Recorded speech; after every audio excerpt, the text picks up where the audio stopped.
नमः सिद्धेभ्यः। ओम नमः सिद्धेभ्यः। मंगलम भगवान वीरो मंगलम गौतमो गणी मंगलम कुंद कुंदाद्यो जैन धर्मोस्तु मंगलम सर्वमंगल मांगल्यम सर्वकल्याणकारकम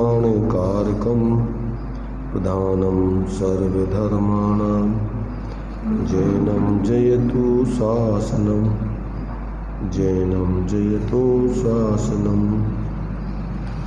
वंदितु सर्वसिद्धि धर्मचलमणोवं गतिं पत्ते मोक्षामि समय पाहुण मृण्मो सुध केवली भणिदम् नमः समय साराय स्वानुभूत्या चकाशते चित्स्वभावाय भावाय सर्वभावान्तरच्छिदे।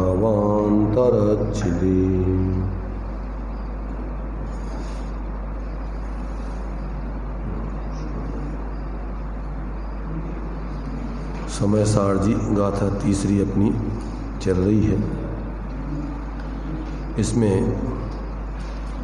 जिस समय को कहने की प्रतिज्ञा की थी आचार्य देव ने, उस समय का स्वरूप स्वासमय और पर समय के रूप में यहाँ पर स्थापित करके, और वह वास्तव में जो स्वासमय है, जो एकत्व को प्राप्त और पर से पृथक ऐसे अपने स्वरूप के परिणमन रूप जो समय है, वही वास्तव में लोक में सुंदर है और जिससे बंधन होता है। ऐसी जो अपने उस एकत्व विभक्त आत्मा से पृथक जो बंधन की कथा है, संयोग आदि की प्रवृत्ति है, अथवा जो उस प्रकार का विचार है, वो सब अपने उस एकत्व विभक्त स्वरूप में विरोध को प्राप्त होता है, अर्थात अपने लिए विकल्प आदि का कारण बनता है, आकुलता का कारण बनता है। ऐसा जो है यहाँ आचार्य देव ने स्पष्ट किया है। तो अभी अमृतचंद्राचार्य देव की टीका पर निकल पड़ी थी, जयसेनाचार्य देव की तात्पर्य वृत्ति और ऊपर थोड़ा भावार्थ, ये अपना विषय रह गया था। तो देखिए अब इस गाथा का, इस टीका का भाव आचार्य देव का क्या है, पंडित जयचंद जी छाबड़ा ने इसका स्पष्टीकरण किया है। निश्चय से सर्व पदार्थ अपने अपने स्वभाव में स्थित रहते हुए ही शोभा पाते हैं, परंतु जीव नामक पदार्थ की अनादिकाल से पुद्गल कर्म के साथ निमित्त रूप बंध अवस्था है, उससे इस जीव में विसंवाद खड़ा होता है, इसलिए वह शोभा को प्राप्त नहीं होता।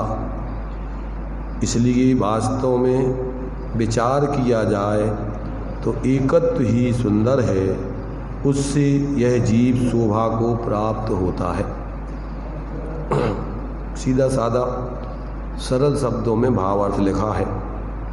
क्या इसमें सिद्ध किया कि वास्तव में तो जीव के जो बंधन अनादिकाल से जीव के चला आया है, पुद्गल कर्म के प्रदेशों में स्थित होकर के जो जीव का प्रवर्तन हो रहा है, उसके कारण से इस जीव की संसार दशा चल रही है, और उससे इस जीव का जो वास्तव में यथार्थ स्वरूप है, उस यथार्थ स्वरूप का इस जीव को अनुभव नहीं है, और ऐसा अनुभव नहीं होने से वो निरंतर अपनी अवस्था में क्या है, दुखी है।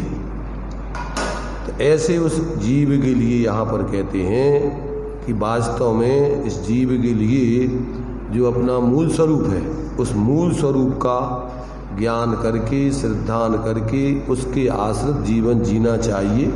उसी में इसकी शोभा है, उसी में इसका हित है, उसी में वास्तव में इसकी सुंदरता है, और इस प्रकार के बंधन रूप जीवन में, पराश्रित जीवन में इस जीव की सुंदरता नहीं है, उसमें सुख नहीं है, शांति नहीं है।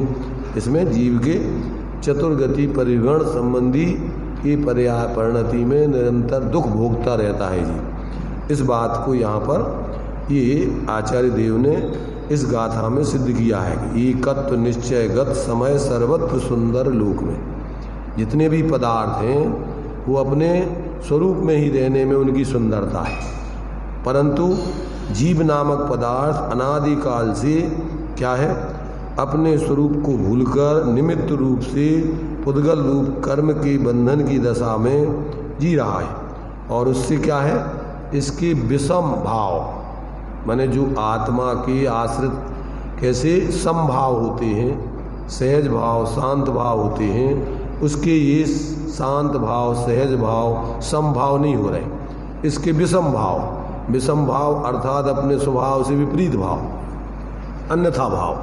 तो अपने स्वभाव से विपरीत अन्यथा भाव मतलब क्या कि है तो आत्मा का स्वभाव शांत निराकुल ज्ञाता दृष्टा, और निरंतर ये पर्याय में राग देश मोह करके और अपने को ज्ञाता दृष्टा नहीं जान करके शरीर आदि रूप अपने को निरंतर अनुभव करता है। तो ये अज्ञानी बना हुआ है। ऐसे इस अपने उस एकत्व विभक्त स्वरूप को भूलकर और इस बंध की दशा में एकत्व ममत्ता आदि करते हुए, और ये वास्तव में दुख उठा रहा है, इसका इसमें हित नहीं है। तो ऐसा जो है इस गाथा में आचार्य देव ने जो स्पष्ट किया है, उसी बात को यहाँ आचार्य देव ने, अमृतचंद्र आचार्य देव ने, और उसके भावार्थ में जयचंद जी छाबड़ा ने, और तात्पर्य वृत्ति में जयसेन आचार्य देव ने भी उसी बात को स्पष्ट किया है। देखिए नीचे की लाइन है कि द्विविधता उसको जीव नाम के समय को कहाँ से, माने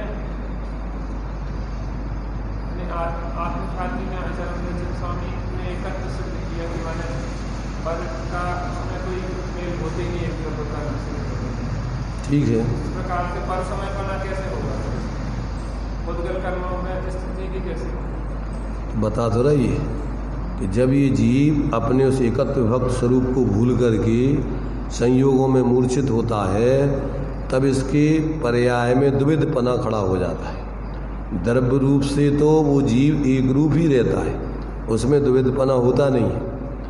माने जो वस्तु है वो वस्तु अपने वस्तुत्वपने को छोड़ती नहीं, अपनी गुण पर्यायों को छोड़ती नहीं, अपनी गुण पर्यायों में व्याप्ति है, उसका ही चुम्बन कर रही है, उसी अनंत गुण धर्मों के समूह रूप में ही व्याप रही है, परंतु तो भी परस्पर एक दूसरे को स्पर्श नहीं करते हैं ये।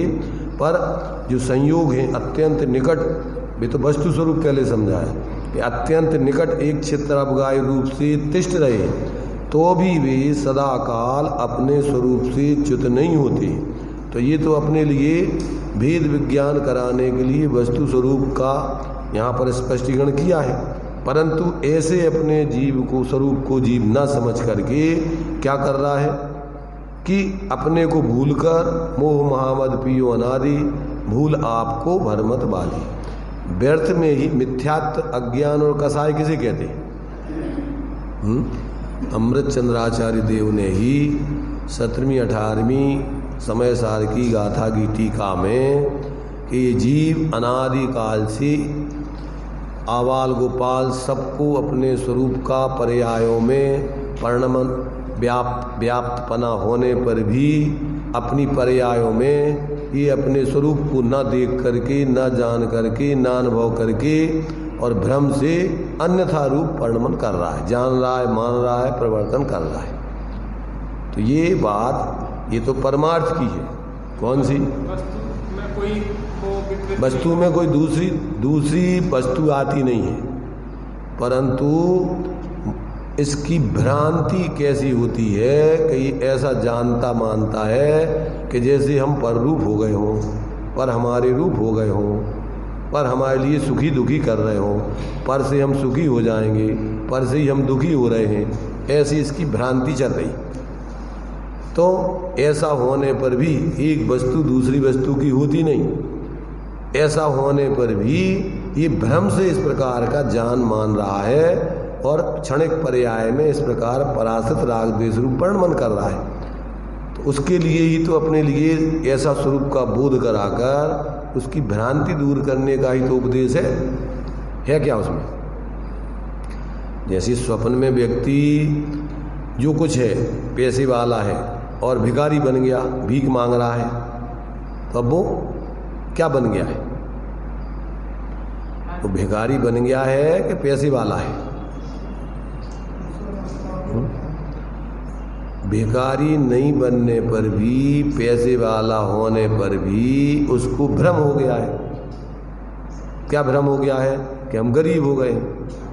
ऐसे ही जीव चैतन्य स्वरूप होने पर भी, ज्ञान दर्शन आदि रूप होने पर भी अपने को ये क्या मान रहा है? शरीर आदि रूप, राग आदि रूप, आश्रव आदि रूप, ये पर संयोग आदि रूप क्या कर रहा है भाई? अपन को जैसे छह ढाला में पहले अपना मूल स्वरूप बताया और फिर उसकी भ्रांति बताई। क्या बतलाई?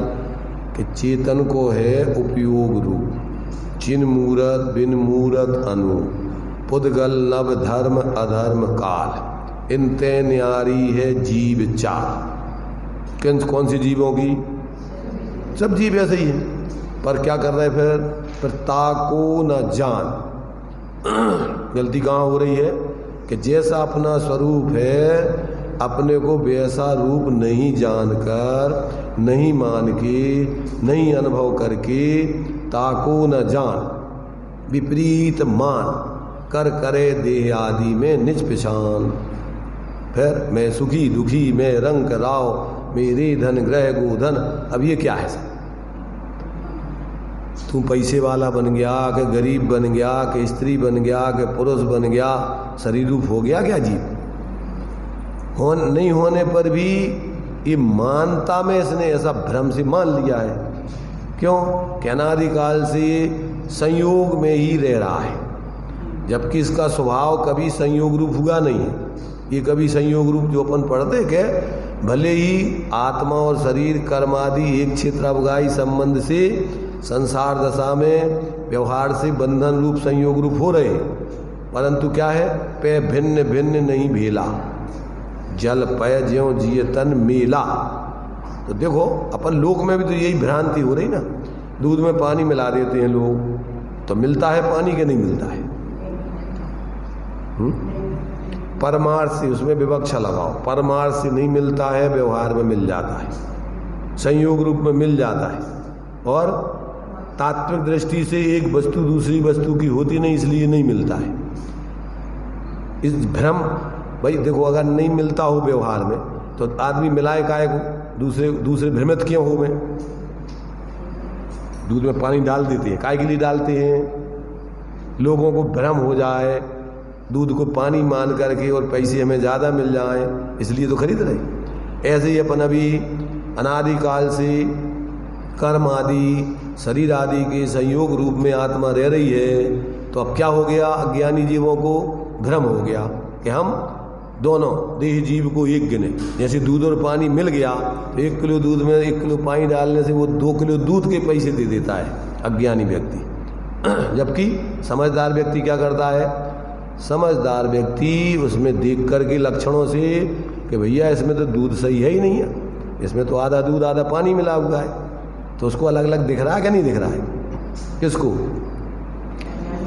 जो समझदार है, लक्षणों से दूध और पानी को समझता है, तो वो उंगली डाल करके देख लेता है कि इसमें दूध में तो आधा पानी है, तो आधा पानी उसमें है कि नहीं है? तो वे अलग अलग हैं कि नहीं है वास्तव में? तो अत्यंत नजदीक आ गए तो व्यक्तियों को भ्रम हो गया। ऐसे ही आत्मा के साथ एक क्षेत्रावगाही संबंध शरीर कर्म आदि का है। अनंत भगवान के भी शरीर संयोग है, कर्मों का संयोग है कि नहीं? परंतु उनको भ्रम है कुछ भी। क्या अनुभव कर रहे हैं? अपने को पूर्ण चैतन्य स्वरूप अनुभव कर रहे हैं कि नहीं कर रहे? तो ये शरीर से कोई अशुद्ध नहीं हो। संयोग होने पर भी जीव अगर उसमें एकत्व ममत्व नहीं करे तो शरीर थोड़ी उससे कहता है कि तुम हमारे लिए हमसे एकत्व ममत्व करो। तो ये अज्ञानता में जीव भी भ्रांति करता है। तो उसी के लिए उपदेश है कि भैया अब ये तुम्हारी भ्रांति छोड़ो, भाई किसे कहते था भेद विज्ञान? अपन को जितने भी जीव आज तक सुखी होते हैं वो काहे से होते हैं? भेद विज्ञान। और भेद विज्ञान माने क्या? भेद विज्ञान माने जो भेद है, भेद करना नहीं है वस्तुओं में। अपन को भेद जीव और पुद्गल को अलग अलग करना है कि है? क्या करना है? विशेष ज्ञान, जानना है उनको ऐसा कि वास्तव में ये शरीर अलग है और मैं अलग हूँ। अपन को उपदेश दिया ना 12 भावना मंगत राय जी ने, तू चेतन अरु देह अचेतन, यह जड़ तू ज्ञानी, मिले अनादि तंते बिछड़े, ज्यों पय अरु पानी, रूप तुम्हारा सब सो न्यारा, भेद ज्ञान करना, जोलो पोरस थके न तोलो, उद्यम सो चरना। क्या कह रहे? अरे तू चेतन है, ये अचेतन है, तू ज्ञानी है, ये अज्ञानी है, तेरा इससे मेल होता कहाँ है?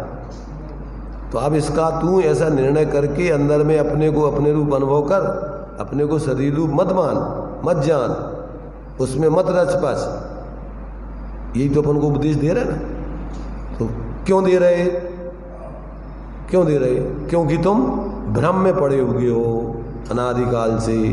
तो उस भ्रम को दूर करने के लिए ज्ञानियों का उपदेश है, जग सुहित कर सब अहित हर, श्रुति सुखद सब संशय हरे, भ्रम रोग हर, जिनके वचन मुख चंद्र थे अमृत झरे। क्या है बताओ भाई? आचार्य ज्ञानी धर्मात्मा जिनवाणी अपन को क्या समझा रही है? ये तो करना है अपन। अब ये नहीं करो और अज्ञानता में जो तुम्हें भेद विज्ञान के कारण हैं इनमें ही मोह कर लो। मंदिर मूर्ति उपदेशक है तो तुम्हें भेद विज्ञान कराने के निमित्त, और तुम उनमें ही मोह कर लो। हम आए तो क्या होगा कि वही जो तुम्हारे लिए भोजन, तुम्हारी क्षुधा का, बीमारी का नाश करने का कारण था और अविवेक पूर्वक उसको खा लिया, तो वही तुम्हारी बीमारी का कारण बन जाएगा। जो पचता नहीं है वो खा लो, जितना पचता नहीं है उतना खा लो, तो क्या होगा? ये जहाँ साधक हैं ते ही तहाँ बाधक हैं। जो तुम्हारे लिए देव शास्त्र गुरु धर्म ये तुम्हें मिथ्यात्व को नाश करने के साधन थे, और इन्हीं के कारण से अपन मोह करके मिथ्यात्व का और सेवन करो, कसाय करो, तो अब क्या होगा? अगर अपन देखो अन्य स्थान पर मोह करके अज्ञान करके कसाय करके दुखी हो, तो कम से कम धर्म स्थान पर तो छोड़ने के लिए अपन आते हैं उसको। अन्य स्थानम कृतम पापम धर्म स्थानम विमुच्यते, और धर्म स्थानम कृतम पापम। तो अब यहीं पर अगर अपन वही मोह राग देश के विचार और बेई प्रवृत्ति करें, तो ये बताओ कि अब कल्याण कहाँ होगा तुम्हारा? इनको ही यदि अपन ने मोह राग देश के कारण बना लिए, इनमें ही अगर अपन मोह करने लग गए, राग देश करने लग गए, तो अब तुम्हारे लिए सुलटने का स्थान कहाँ है? तो ये अपन को समझना चाहिए कि ये तो अपन को एक माध्यम है काय के लाने, अपने मोह को, अपने अज्ञान को, अपनी कसायों को समझ करके, भेद विज्ञान करके, और इनको छोड़ने का स्थान है। इसलिए आचार्य कहते भैया समझो, बिना समझे हुए कोई का किसी का कल्याण नहीं होता है, और मनमाने तरीके से मानने से, प्रवृत्ति करने से कल्याण नहीं होता है। जिनवाणी के हिसाब से जानने मानने से, प्रवृत्ति करने से कल्याण होता है। कैसे होता है? जिनवाणी के माध्यम से समझ करके कल्याण होगा कि अपन अपने मनमाने तरीके से समझ करके प्रवृत्ति करने से कल्याण होगा?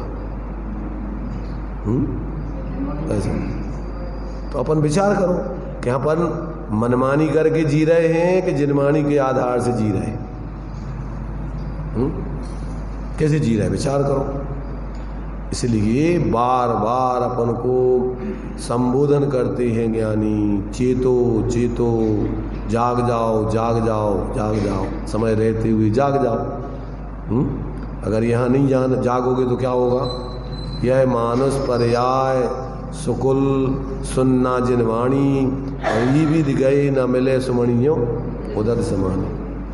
दौल समाज सुन चीत सयाने, काल वृथा मत खोवे, और यह नरभव फिर मिलन कठिन है जो सम्यक नहीं होवे। अगर इसमें तुमने भेद विज्ञान करके और अपना स्वरूप को ग्रहण करके और मोक्ष मार्ग प्रकट नहीं किया और ये ऐसे ही गमा दिया,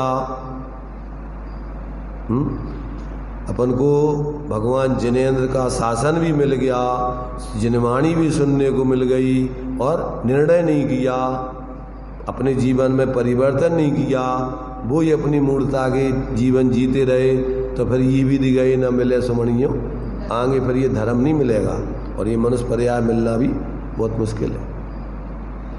तो ये अपन को यहाँ पर ये कह रहे भैया तुम्हारे लिए तुम्हारी सुंदरता तुम्हारे उस एकत्व विभक्त स्वरूप की साधना में है, उसको अपने उस एकत्व विभक्त को अपना स्वरूप जानने मानने में है, अनुभव में है, और अपना कुछ भी नहीं है। ऐसा अपन को जब जानेंगे तो अपना व्यवहार भी बड़ा सुंदर होगा, व्यवस्थित होगा, पर किसी प्रकार से इसमें कोई अपन झगड़े वाली स्थिति नहीं करेंगे। देखो जैसे बैंक का कैशियर होता ना, कैशियर तो कितने रुपयों का लेन देन करता है वो, अच्छा वो कितने सिस्टमेटिक तरीके से, कहीं कोई गड़बड़ घोटाला नहीं होता। क्यों? कि वो ये जानता है कि हम व्यवस्थापक हैं, ये हमारा कुछ नहीं है। यहाँ पर क्या है ये सब? अपन को ये व्यवस्था मात्र बनाना है व्यवहार से, और इसमें अपनापन नहीं करना है। अगर उसमें अपनापन कर ले तो व्यवस्था नहीं बना पाए। जहाँ जो चीज़ लेना है, जितनी लेना है, जिसको देना है बराबर, वो बिल्कुल व्यवस्थित करता है और बिल्कुल निर्भर रह करके दिन भर करता है और ताला लगा करके बिल्कुल फ्री होके जाता है। और अपन लोगों का भी तो लाखों करोड़ों का लेन देन करता है, अपना कितना करते होंगे अपन भी यहाँ मालिक नहीं है इस घर परिवार के, अपन भी एक छोटे, वो तो इतना बड़ा व्यवस्थापक है और अपन एक छोटी सी व्यवस्था सौंपी गई है अपन। और अपन क्या करते हैं? अपन मोह करके जीते हैं। हमारा जहाँ ज़रूरत है जिसकी, वहाँ जितना खर्च करना नहीं करना, और वहाँ अपन यदवा तदवा करते हैं, इसलिए परेशान है। इसलिए गांधी जी ने कि ट्रस्टीशिप का सिद्धांत, ट्रस्टीशिप का सिद्धांत क्या कहलाता है? जैसे मान लीजिए एक ट्रस्ट बना लिया आपने, और उस ट्रस्ट में आपने जो कुछ भी वहाँ उस ट्रस्ट के कार्य हैं वो आपने जिम्मेदारी सबको सौंप दी, तो सब लोग अपना नहीं है, वो इस ट्रस्ट की व्यवस्था है, हमें इसकी व्यवस्था बनाना है, हम मालिक नहीं है इसके। ऐसे ही अपन को घर परिवार में रहते हुए ट्रस्टीशिप के सिद्धांत से अगर अपन जिए कि भैया अपने लिए मात्र इतनी यहाँ रह रहे हैं तो इसकी व्यवस्था मात्र देखना है, और जब तक आयु है, जब तक अपन जी रहे हैं विवेक पूर्वक, और जैसे वो कैशियर रिटायर्ड हो जाता है तो फिर कितना मोह ममता रखता है उस बैंक से, क्या करता है? प्रसन्न होकर छोड़ के चला जाता ना, दूसरे को सौंप जाता है। ऐसे ही अपन जब आयु प्रमाण यहाँ रहना है इस पर्याय में, तो क्या करना है यहाँ? अरे एक व्यवहारिक व्यवस्था अपन को देखना है, यहाँ तुम्हारा कुछ नहीं है। जो सम्यक दृष्टि होता है तो वो क्या है? वो भेद विज्ञान पूर्वक जीता है, मोह नहीं करता है, मेरा नहीं, ये तो सब यहीं का है, यहीं छोड़ के जाना है, यहीं अपन देख रहे हैं, यहीं था, यहीं रहेगा, अपना कुछ नहीं है। तो जब तक अपन रह रहे हैं तब तक प्रेम से विवेक पूर्वक जिए, एक दूसरे का संयोग करें। व्यवहार में जो अपन बोलते परस्परोपग्रो जीवानाम, जीवों का परस्पर में एक दूसरे का उपकार करते हुए, धर्म आराधना में संयोगी बनते हुए और आनंद से जिए, कोई समस्या नहीं। और जहाँ अपन मेरा करके मोह से जीते हैं वहाँ झगड़े खड़े हुए। इसलिए अपन को उपदेश दिया है कि पहले प्रेम परस्पर जग में, मोह दूर पर रहा करे, मोह को दूर रखो, विवेक पूर्वक परस्पर एक दूसरे के प्रति प्रेम रख करके अपनी आराधना करो, शांति से जियो। तो इसी बात को यहाँ अपन को तथ्य और तीर्थ दो चीजें हैं। क्या आचार्यों ने दिया है, यदि तत्व को छोड़ दोगे तो वस्तु स्वरूप की सिद्धि नहीं होगी, और तीर्थ को छोड़ दोगे तो आप जीवन में जी नहीं पाओगे शांति से, मोक्ष मार्ग की सिद्धि नहीं होगी, शांति की सिद्धि नहीं होगी। तो क्या करना है, यदि आप जीवन में शांति चाहते हो, जिन मत का सम्यक परिवर्तन चाहते हो, तो तथ्य और तीर्थ दोनों का विवेक रख करके परिवर्तन करो, जिससे तेरा जाए, वो तीर्थ है। तो सम्यक दर्शन ज्ञान चारित्राणि मोक्ष मार्ग, अथवा जो अपने लिए बाहर में देव गुरु धर्म आदिक हैं, वो सब अपने लिए क्या है, उपदेश में कारण हैं, समझने में कारण हैं, तो उनको भी यथायोग समझकर उनका क्या है, सानिध्य करके समझो, और फिर वस्तु स्वतंत्रता के आधार पर सब विकल्प छोड़ के और स्वरूप का अवलंबन करके मोह का नाश करके सुखी हो। तो जहाँ जो जिसकी जरूरत है उसको उस रूप समझ करके उसका उतना उपयोग करके अपन अपने आत्मित का। तो लोक में भी यहाँ पर यदि आप व्यवहार में विवेक नहीं रखोगे, निमित्त नैमित्तिक संबंध का विवेक नहीं रखोगे, क्या अभी अपन यहाँ जी रहे हैं तो अभी शरीर में रह रहे हैं, अभी अंदर में अपनी इतनी ऊंचाई प्राप्त नहीं हुई है, तो यदि शरीर में परेशानी आती है तो अपना उपयोग उसमें जुड़ता है, तो इस शरीर को भी बराबर संयोगी मान करके और विवेक पूर्वक इसके साथ व्यवहार करके और मूल में अपनी आत्माराधना कर, इसमें ही मूर्छित हो गए, इसी की सेवा में मत लगे रहो। धंधा व्यापार भी अपने लिए यहाँ पर संसार में चूंकि निचली भूमिका में अपने लिए बाह्य व्यवस्था आदि बनाने के विकल्प आते, तो एक सिस्टमेटिक तरीके से उसको सेट करके एक निश्चित समय तक के लिए उसमें अपन अपना उपयोग लगाकर भेद विज्ञान पूर्वक जिए और फिर अपनी निर्वृत्ति से आत्माराधना करें। उसी में मूर्छित होके स्थायी यहीं रहना ऐसा सोच करके उसमें मत लगे रहो।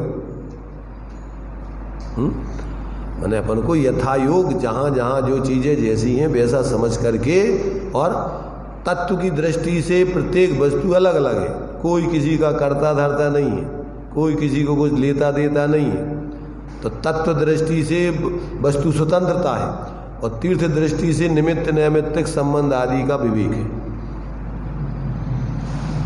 क्या कह रहे अपन बोलते हैं, ये बताओ कि आत्मा कर्म बंधन से दुखी है कि मिथ्या दर्शन ज्ञान चार्य से दुखी है कि अपने स्वरूप को भूल करके दुखी है, किस प्रकार से दुखी है?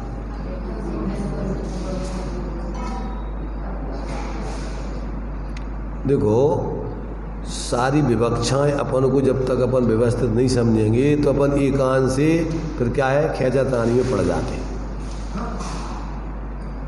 जैसे मान लीजिए रावण की मौत हुई,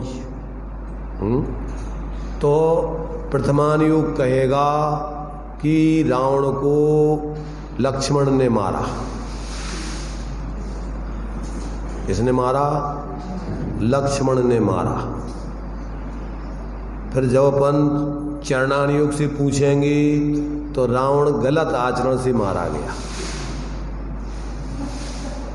काय के कारण से मारा गया? उसने गलत आचरण किया इसलिए मारा गया। कर्णानुयोग से पूछेंगे तो रावण आयु कर्म के अभाव से मारा गया। आयु कर्म के बिना तो कोई मर नहीं सकता है, तो रावण कैसे, उसकी आयु समाप्त हो गई इसलिए रावण मारा गया। और द्रव्यानुयोग से पूछेंगे तो प्रत्येक द्रव्य अपनी अपनी पर्यायगत योग्यता से परिणमन करता है। उस समय उसकी इस पर्याय में रहने की उतनी ही पर्यायगत योग्यता थी। कौन सी बात सही है?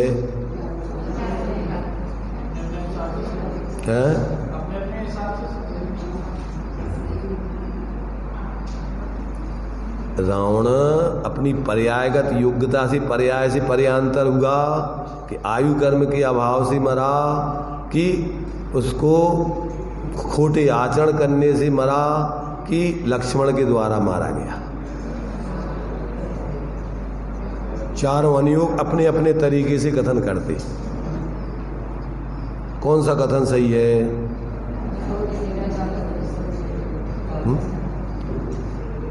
विचार करो।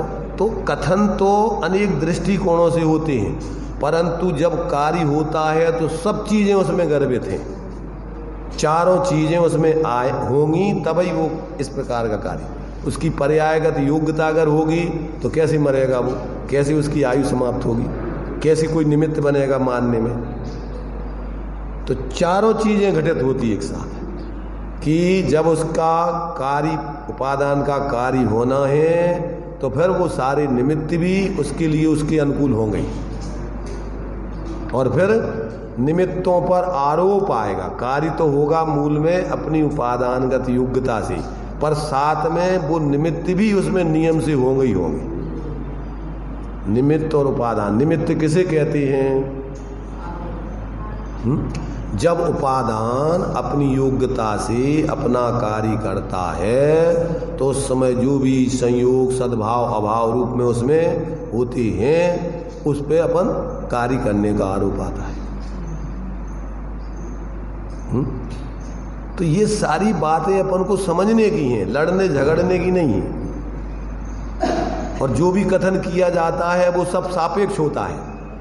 अगर लक्ष्मण ने मारा कहा जा रहा है तो वो संयोग रूप निमित्त के कथन की अपेक्षा है, पर उसमें वो तीन बातें भी जुड़ी हुई हैं। अकेली एकांत से नहीं है वो, कि अकेला आयु तो उसकी पूरी होने लायक नहीं है, पर्यायगत योग्यता बदलने लायक नहीं है, और लक्ष्मण उसको मार दे, मारने में निमित्त बन जाए। ये सब चीजें उसमें जुड़ी हुई हैं। सब जब कथन किया जाता है तो किसी विवक्षा से किया जाता है, परंतु उसमें और दूसरी सारी विवक्षाएं गर्भित होती हैं। मोक्ष मार्ग प्रकाशक जी में लिखा, एक कार्य होने में अनेक कारण चाहिए, तो वे सारे कारण विवेकी व्यक्ति के ज्ञान में होते हैं, पर कथन तो वो विवक्ष किसी विवक्षा ही से करेगा। अब आपको देखिए, अब इसमें से जब आप अंतिम विवक्षा तक नहीं पहुंचोगे तो मन में शांति नहीं आएगी। आप संकल्प विकल्प राग द्वेष मोह, अब लक्ष्मण ने मारा तो अपन को क्या होता रहेगा? लक्ष्मण के प्रति द्वेष होता रहेगा। अब अपने ही वास्तव में अपने खोटे कर्म से मरा तो अपन को अरे इसने गलत किया, ऐसा नहीं करना चाहिए था, उसके प्रति भी अपन को ऐसा भाव आएगा। खैर जब अपन देखते हैं कि वो आयु कर्म, तो आयु कर्म तो अपन को ऐसा लगता है कि जैसे भैया आयु कर्म के कारण से ये कार्य हुआ है, तो अपन सोचेंगे कि अब अपन ऐसा खाएं पिए ऐसा काम करें जिससे आयु अपनी ऐसी नष्ट नहीं हो। तो ऐसे ही अपन उस निमित्तों पे बल देते रहेंगे। और साथ में जब सोचेंगे कि भैया प्रत्येक वस्तु उत्पाद व द्रव युक्तम सत सद्रव लक्षण, प्रत्येक द्रव अपने अपने समय पर पूर्व पर्याय का अभाव करके उत्तर पर्याय को उत्पन्न करके द्रव्य रूप से ज्यों का त्यों बना रहता है। तो क्या होगा कि आपके लिए अब वस्तु स्वतंत्रता के आधार पर सब विकल्प छोड़ के भैया अब अपन को क्या करना कि अनादिकाल से जीव ऐसे स्वरूप को भूल करके बाहर में संयोग आदि में मूर्छित होके उनको ही कर्ता धर्ता मानकर बाहर से ही सुखी दुखी की कल्पना करके निरंतर पर्याय मूड बन के दुखी हो रहा है। कैसे दुखी है? अपने मूल स्वरूप को भूला हुआ है। तो भैया अपना मूल स्वरूप अनादिकाल से अपना लक्ष्य पर है, स्वापर नहीं है, तो प्रत्येक वस्तु अपने स्वचतुष्टय को कभी छोड़ती नहीं है, छोड़ सकती नहीं है, ऐसा जान के और अपने में कुछ आता जाता नहीं। एक वस्तु में दूसरी वस्तु का कुछ आना जाना नहीं है, परंतु मोह से जीव दुखी है। कैसे दुखी है? मोह से। तो मोह छोड़ने के लिए क्या करना? ताते जिनवर कथित तत्व अभ्यास करीजिए और संशय विभ्रम मोह त्याग आप उलग लीजिए। तो ये सब व्यवहार से अपन सारी चीजें जानो, जाना हुआ सब प्रयोजनमान है, पर अपने लिए आत्म कल्याण के लिए तो अपने उस एकत्व भक्त की श्रद्धा ज्ञान लीनता करने का उपदेश है। इसको भूलकर जीव क्या कर रहा है? दुखी है। तो इन सब विकल्पों को छोड़ के अपने उस एक रूप स्वरूप की श्रद्धा ज्ञान लीनता करके और फिर क्या करें जीव? मोक्ष के मार्ग पर चल के सुखी हो। तो ये अपन को सब चीज़ों का ज्ञान करा करके अंत में वहाँ आता है। और अंत में देखो कितना भी आप उठा पटक करते रहो, अंत में आना वहीं पड़ेगा कि भैया ऐसा ही होना था। जैसे मान लो आप कब तक रोते रहोगे, कब तक लड़ते रहोगे, अंत में यही करना पड़ेगा कि भैया आप वो ऐसा ही होना था कि नहीं होना था। कोई मर गया, दुर्घटना में मर गया, तो अब कब तक तुम उस दुर्घटना को याद करते रहोगे और रोते रहोगे, परिणाम बिगाड़ते रहो। अंत में कहाँ आना पड़ेगा कि भैया अब ऐसा ही होना था और इसके अलावा कोई उपाय नहीं। तो वस्तु स्वतंत्रता पर आए बिना आपको शांति नहीं मिलेगी। ये मिल जाएगी जब तक आप दूसरों को देखते रहोगे, दूसरों पर लक्ष्य रखते रहोगे, तब तक राग द्वेष मोह होते रहेंगे। इसलिए यहाँ अपन को आचार्य देव कह रहे कि भैया एकत्व निश्चय गत समय सर्वत्र सुंदर लोक में उससे बने बंधन कथा जो विरोधिनी एकत्व में, अपनी उस एकत्व भक्त स्वरूप को छोड़ के और जिससे क्या है, क्या होता है? बंधन होता है, विरोध, अपने स्वभाव में विरोध खड़ा होता है, विपरीतता खड़ी होती है। उस प्रकार का सोच जीवन तुम्हारे लिए वास्तव में हितकारी नहीं है। तो अब आचार्य जैसेन उसी बात को स्पष्ट कर रहे हैं। देखिए तात्पर्य वृत्ति, अपने गुणों के साथ एकत्व निश्चय को प्राप्त शुद्धात्मा ही उपादेय है और कर्म बंध के साथ एकत्वपने को प्राप्त आत्मा ही है, अथवा स्वसमय ही शुद्धात्मा का स्वरूप है, पर समय शुद्धात्मा का स्वरूप नहीं है।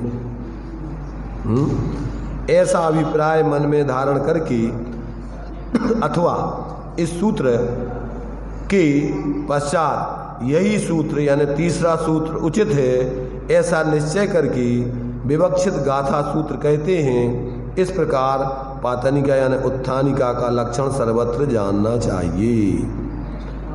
अब ये तो गाथा का इन्होंने पातनिका बतलाई। अब यहाँ जो गाथा है उसका इन्होंने जो तात्पर्य वृत्ति में अर्थ किया है उसको यहाँ पर आगे खुलासा कर दी।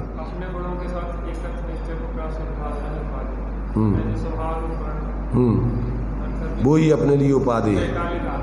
वहाँ मैंने अपने जो मूल स्वरूप है आत्मा का, उस मूल स्वरूप का ही वास्तव में जो है अपने लिए उपाधि है, ग्रहण करने लायक है, बाकी सब ही है। कर्म बंधन के साथ जो एकत्वपने को प्राप्त आत्मा है वो ही है। अपने में ही अपनापन करके अपने रूप जानकर उसमें ही स्थिर करना ये उपाधि है, और अपने को भूल के पर में मूर्छित होना यही छोड़ने लायक है।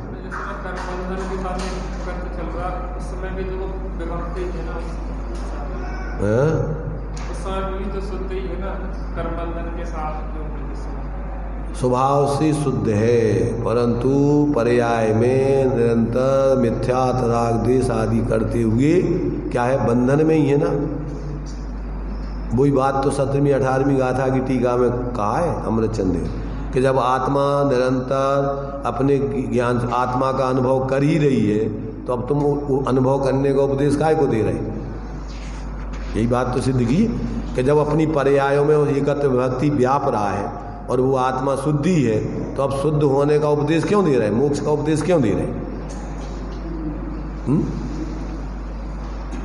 अरे भाई ऐसे उस स्वरूप को भूल करके ही तो तुम परेशान हो। तो ऐसे उस स्वरूप की श्रद्धा ज्ञान अनुभव तो करा रहे कि जैसे तुम हो वैसा अपने को जानो मानो अनुभव करो। कैसे हो तुम पर से भिन्न अपनी गुण पर्यायों में एक रूप रहने वाले हो, परंतु अपन क्या है, ऐसे स्वरूप को भूले हुए हैं। भूल आपको व्यर्थ में विकल्प मिथ्या विकल्प कर रहे हो।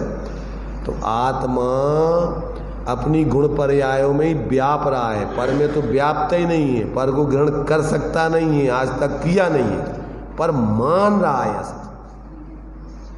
भ्रम हो गया ना, भ्रम। जैसे वो सोता हुआ व्यक्ति अपने को गरीब मान रहा है, पर है तो वो अमीर, ऐसे ही है तो ये चेतन नहीं स्वरूप, परंतु क्या मान रहा है, तो ये इसकी मान्यता विपरीत हो गई है, इसके जानने में क्षण क्षण में विपरीतता खड़ी हो रही है, और इस प्रकार निरंतर वो परान्मुखी प्रयत्न कर रहा है, तो ये गलत मिथ्या प्रयत्न चल रहा है। ऐसे इन जुत विषयन में जो प्रवृत्त ताको जानो मिथ्याचरित। देखो कुछ नहीं है और बहुत कुछ है, समस्या कुछ नहीं है और समस्या बहुत बड़ी है। कितनी बड़ी समस्या है, इतनी बड़ी समस्या है कि आज तक अपन भटक रहे, और गलती कितनी सी है, गलती कितनी सी है, अपने को अपने रूप नहीं जानना, मानना, अनुभवना, बस इतनी सी गलती है। कितनी सी गलती है, अपन को कुछ बाहर में मिलना जुलना नहीं है, अपन को सिर्फ अपनी गलती सुधारना है बस। और क्या करना बताओ धर्म में, धर्म में और कछु उठा पटक का तो काम है ही नहीं ना। अपने लिए धर्म में जो अपन नहीं है, अपना नहीं है, उसको अपना नहीं मानना, नहीं जानना, और उसका उसमें परिवर्तन करने का जो अपना जो अनादि काल का परोन्मुखी परिवर्तन है वो छोड़ देना है। तो जैसा अपना स्वरूप है वैसा जान मानकर उसमें ही बस परिवर्तन, उस रूप परिवर्तन करना है। तो काम कोई बड़ा नहीं है, समझ में आ जाए तो खेल है, और समझ में नहीं आए तो आज तक भटक रहे। क्या कभी कभी क्या होता है, क्या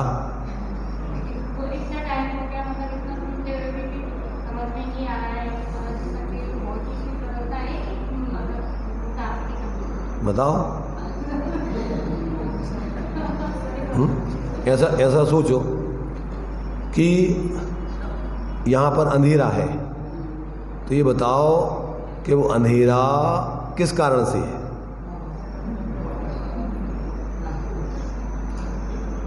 अंधेरा किस कारण से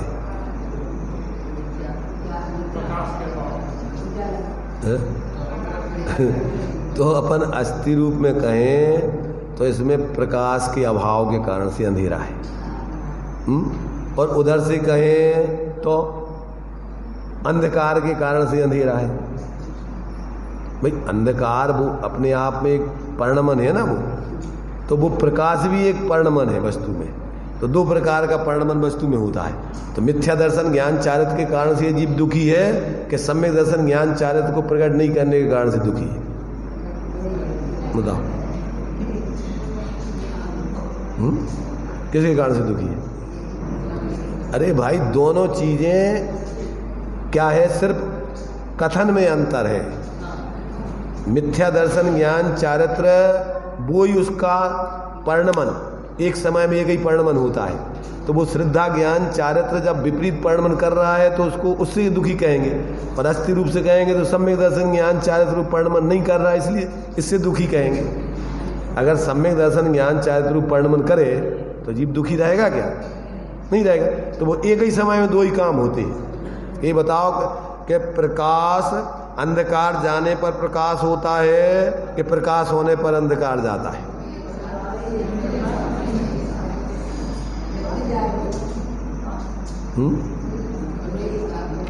ऐसा सोचो कि ये उंगलियां टेढ़ी है, तो ये उंगलियां सीधी होती है जब टेढ़ापन मिटता है, कि जब टेढ़ापन मिटता है तो सीधी होती है?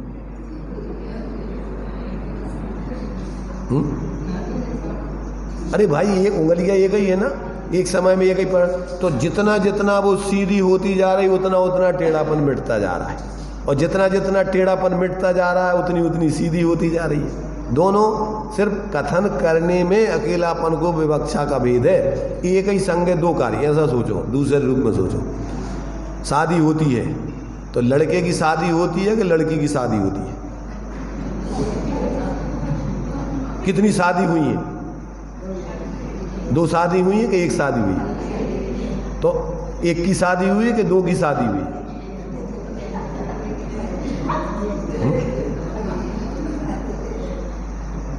मैंने क्या है, अपन इतने क्या है उसको उलझ जाते हैं।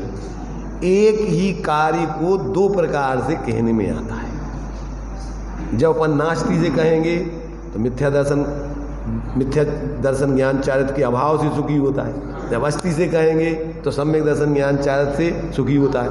पर परिणमन तो वो इधर का हो या इधर का हो, जितना जितना इधर इधर परिणमन करेगा उतना उतना मिथ्या दूर होता जाएगा। जितना जितना अपन बोलते हैं कि ज्ञान अभ्यास करे मन माही ताकि मोह महातम नहीं, और मोह अभ्यास करे मन माही ताकि ज्ञान महातम नहीं। तो परिणमन तो वही है करने वाला। तो इधर परिणमन करेगा तो उधर का परिणमन छूटेगा, उधर का परिणमन करेगा तो इधर का परिणमन छूटेगा। दो काम थोड़ी है, एक ही समय में दो ही कार्य होते हैं कि जब ये जीव सम्यक दर्शन ज्ञान चारित्र रूप परिणमन करता है तो मिथ्या दर्शन ज्ञान चारित्र का अभाव होता जाता है। हाँ, अस्थि नास्ति का कथन है। तो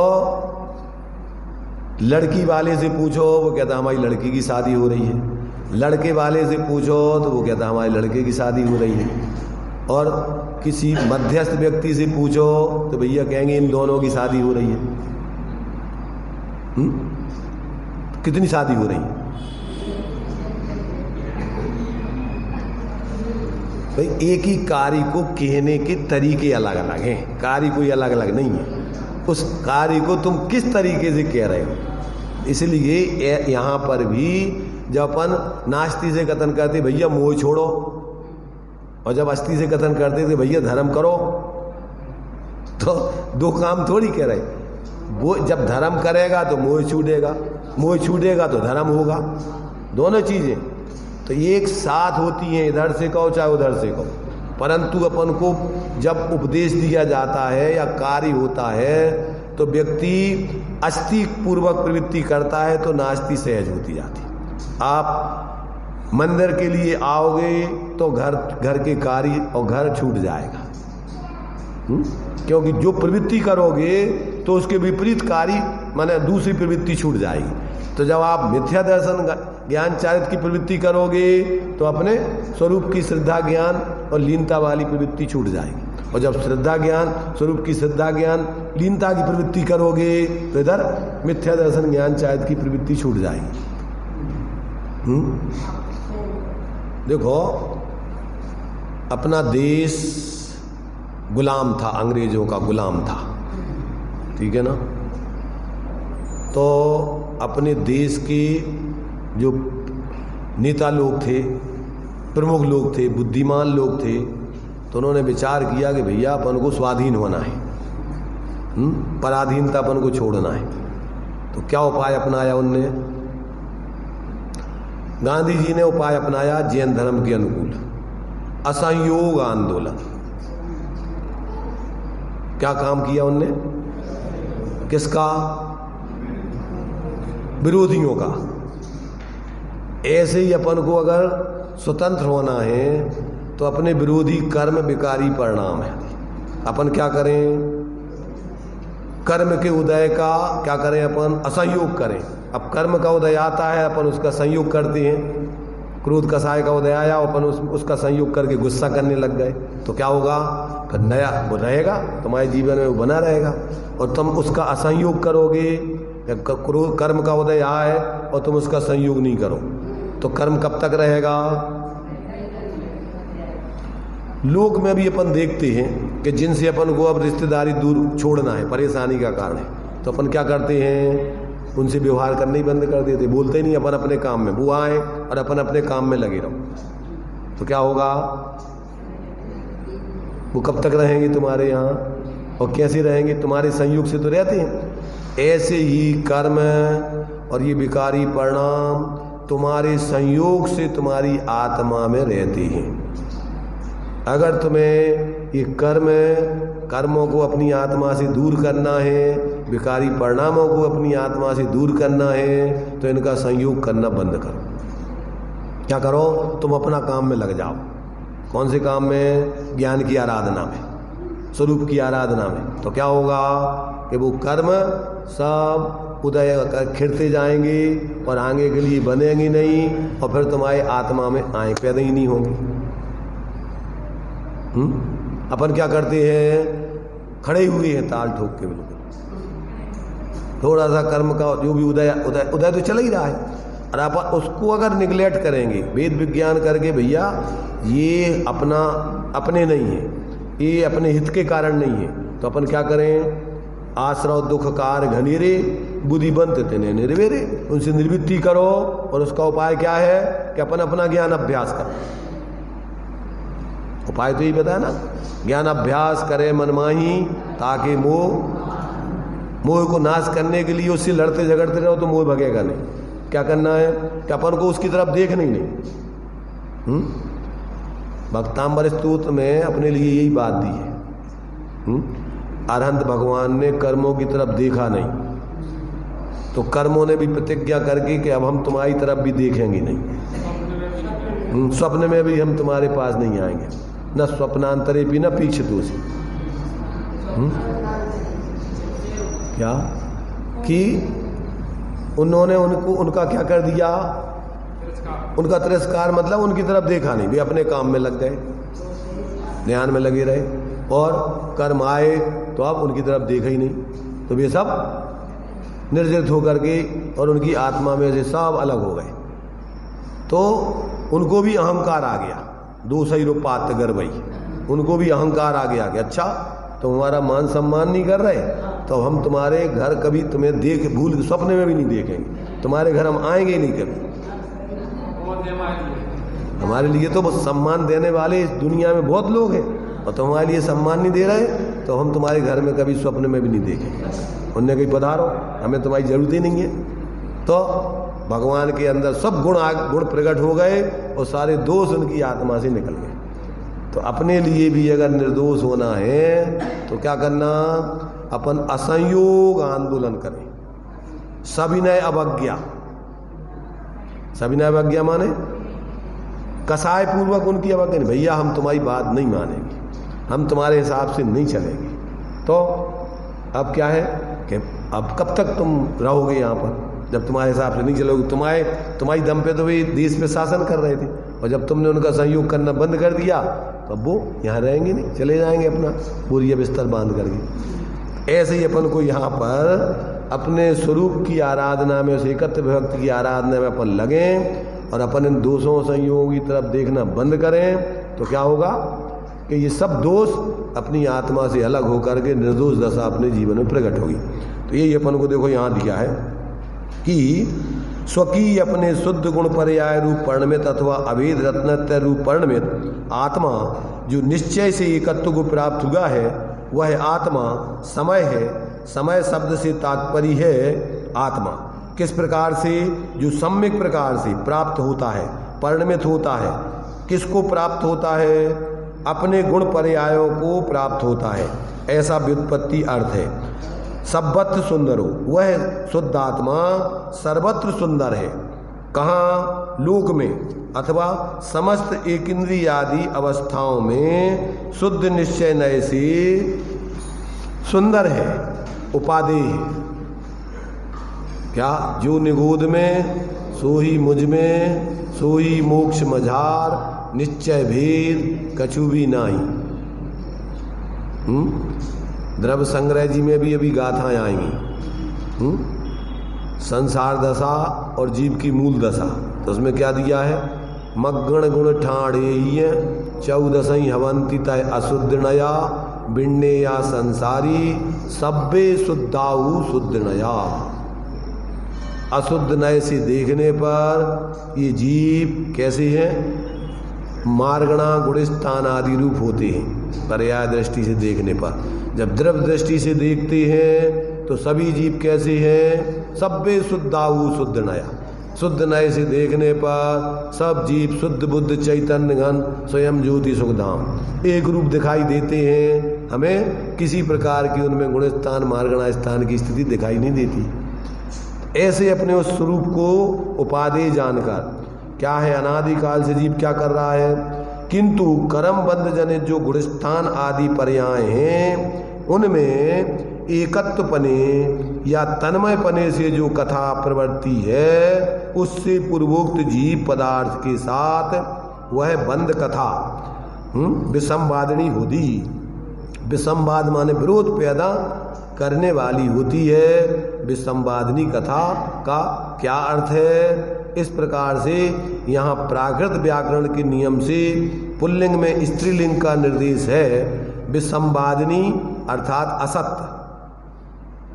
कैसी है वो कथा? असत्य है, सत्य नहीं है। इस प्रकार का जो सोच है, प्रवर्तन है, वो सही नहीं है, होती है। शुद्ध निश्चय नय से वह कथा शुद्ध जीव का स्वरूप नहीं है। क्या है वो मूल में जीव का मूल स्वरूप नहीं है। जो बंधन रूप दशा है वो जीव की पराश्रित दशा है, इसलिए जीव को वो उपादेय नहीं, ग्रहण करने लायक नहीं है, ऐसा आशय जानना। इससे सिद्ध है कि स्वसमय ही आत्मा का स्वरूप है। स्व और उसके आश्रित जीवन, ये वही सुंदरता को प्राप्त है। तो ऐसे जब तक जीव को एकत्व विभक्त स्व का स्वरूप में सिद्धांत ज्ञान अनुचरण नहीं होता, तब तक उसकी जीवन में क्या है, सुंदरता खड़ी नहीं होती। विसंवाद ही चलता रहता है, उसका अहित ही होता रहता है। वास्तव में वो असत्य जीवन ही जीता रहता है, सही जीवन नहीं जीता है। समझ में कुछ आ रहा है कि नहीं? समझने में अपन को कठिनाई है कि कठिनाई नहीं है? देखो क्या है, अपन ने कभी अगर सुना नहीं होगा इस प्रकार का विषय चर्चा, तो पहले तो अपन को शुरू में ऐसी लगेगी, परंतु जो अपन अभ्यस्त हो जाएंगे हैं, उसको वास्तव में जानकर मानकर के जीवन जिएंगे, तो फिर यही सुंदर है, उसी में आनंद है, वास्तव में वो ही शांति रूप है। पर जब तक अपन को उसका भी अभ्यास नहीं है, उस रूप का अपन को अभी चिंतन मनन नहीं है, जीवन नहीं है, तब तक अपन को समस्या है। तो आगे उसी बात को आचार्य देव ये सिद्ध करेंगे कि जीवन आदि काल से जो कर रहा है वो तो क्या है, अन्य लोग संसार में ज़्यादातर उस प्रति सब परिचित हैं, अनुभूत हैं, और एक दूसरे को उपदेश भी देते रहते हैं। कौन? आगे की जो गाथा, चौथी गाथा चलेगी ना, तो सब जीवों से भोग बंधन की कथा तो शुद्ध परिचित अनुभूत है। भोग बंधन माने 5 इंद्रियों के विषय और उसके निमित्त से होने वाला अपना जो है कर्म आदि का संयोग रूप में बंधन, जीवन, पराश्रित जीवन, ये तो सबके अनुभव में आ रहा है। परंतु क्या का अनुभव नहीं है? अपने उस आत्मा के एकत्व विभक्त स्वरूप को जीव ने कभी सुना नहीं, परिचय में लाया नहीं, अनुभव किया नहीं। इसलिए आचार्य कहते हम तो तुम्हारे लिए जो चीज़ आज तक तुमने सुनी नहीं, परिचय की नहीं, अनुभव की नहीं, अब उसकी मुख्यता से तुम्हें चर्चा करेंगे, उसका स्वरूप बताएंगे। आगे का जो है अपना प्रकरण अब जो है उसी का विस्तार चलेगा। यहाँ से जी आचार्य देव अब प्रतिज्ञा कर रहे हैं कि हम तुम्हारे लिए अब ये कथा नहीं सुनाएंगे। कौन सी? जो शुद्ध परिचित अनुभूत है, और परस्पर में एक दूसरे का उपदेश भी देते रहते हैं लोग। परंतु हम तुम्हें क्या सुनाएंगे? हम तुम्हें वो बात बताएंगे कि आज तक तुमने सुनी नहीं, परिचय किया नहीं, जिसका अनुभव किया नहीं। अब हम तुम्हें उस बात की सिद्धि कराएंगे। क्या करना? उस बात की सिद्धि, सुनना उस बात को, परिचय करना, अनुभव करना कि नहीं? भाई देखो, दुकानदार माल तो जब भाई अच्छा भैया हमारे पास बहुत अच्छा माल आया है, आपको खरीदना है तो हम बताएं, और नहीं खरीदना हो, नहीं उस उपयोग में लेना हो, तो हम काय के लिए मेहनत करें? तो आचार्य देव पहले ही प्रतिज्ञा कर रहे हैं कि हम तुम्हें आज तक जो तुमने सुना है, परिचय किया है, अनुभव किया है, और आपस में एक दूसरे का उपदेश दिया है, हम वो बात तो करेंगे नहीं। आज तक तुमने जो चीज़ सुनी नहीं, परिचय किया नहीं, अनुभव की नहीं, हम तो तुम्हें वो बात बताएंगे। और उस बात को अगर तुम सुन लोगे और उससे परिचित हो जाओगे और अनुभव कर लोगे, तो फिर हमें कहने की ज़रूरत नहीं पड़ेगी कि अब तुम वास्तव में सुखी हो जाओगे, या तुम अब उसको अपनाते रहना। भाई जो चीज़ अच्छी है तो उसको कहने, जब चख ली अपन ने, तो फिर तो अपने आप उसको स्वीकार करके वही लेते ना आदमी। एक बार आचार्य कहते हैं कि तुम एक बार हमारी बात सुन के, परिचय करके, अनुभव कर लो, फिर तो हमें तुम्हें समझाने की जरूरत नहीं है, तुम समझाओगे दूसरों को। क्या करोगे? देखो जो चीज़ अच्छी होती है ना, बाजार में भी जो चीज़ अच्छी होती है, ग्राहक प्रचार करते हैं उसका, भैया वो वहाँ उसके यहाँ से लाना, बहुत बढ़िया माल है उसके यहाँ। ये सब और लोग तो ठगिया लोग हैं, यहाँ एक नकली माल बेचते हैं, उस व्यक्ति के यहाँ मिलता सही माल। तो अब उस दुकानदार को प्रचार प्रसार नहीं करना पड़ता है। कौन करता है प्रचार? कि ग्राहक अगर उसका उपभोग कर लेते हैं परिचित होकर के, तो वो चीज़ तो वास्तव में वो तो असली चीज़ है, और ऐसी चीज़ कोई दुनिया में है ही नहीं। ऐसे ये चीज़ आचार्य देव कह रहे हैं, भैया एक बार तो हमारी सुन के परिचित होके अनुभव कर लो, फिर हमें कहना नहीं, बताना नहीं पड़ेगा कि अब तुम इसी पे चलो, यही तुम ये इसी को प्रयोग में लाओ। इस प्रकार से ये तीसरी गाथा अपनी जो है, कौन सी? एकत्व निश्चयगत समय सर्वत्र सुंदर लोक में, उससे बने बंधन कथा जो विरोधनी एकत्व, ये कही। अब उस एकत्व विभक्त स्वरूप को कहने की आचार्य देव प्रतिज्ञा करके उसको बताएंगे, और वो बात जिससे बंधन की कथा, जो बंधन की कथा है, जिससे ये जीव अनादिकाल से परिचित है, एक दूसरे को सुनता रहा है और उसी रूप पर जीवन जीता रहा है, अब वो चर्चा हम तुम्हारे लिए नहीं बताएंगे। चलिए,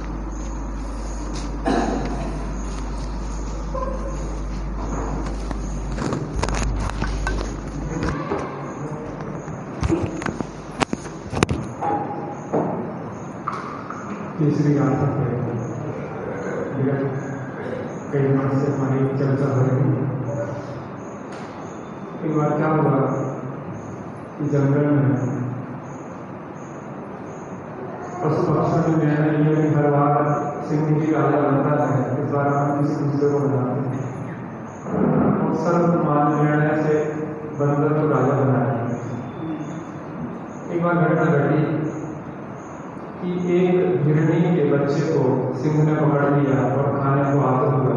हिरणी सिंह के पास पहुंची, वो बंदर के पास पहुंची कि वो सिंह ने मेरे बच्चे को पकड़ लिया है, तो बंदर के मैं भी चलता हूँ।